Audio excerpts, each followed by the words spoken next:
جهانی دگر است. جز دوزخ و فردوس مکانی دگر است. آزاد نسب زنده به جانی دگر است. آن گوهر پاکشان زکانی دگر است.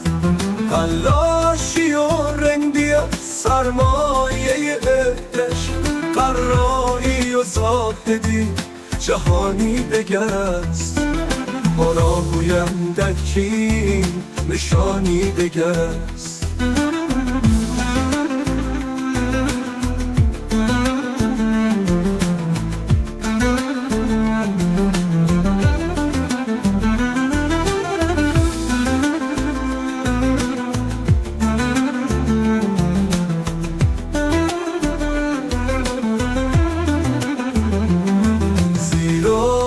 جز این زبان زبانی دگر است.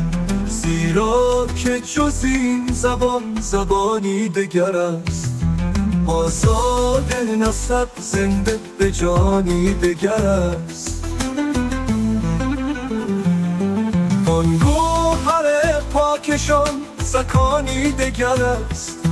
تلاشی و رندی سرمایه عشق، قراری و زاهدی جهانی دگر است.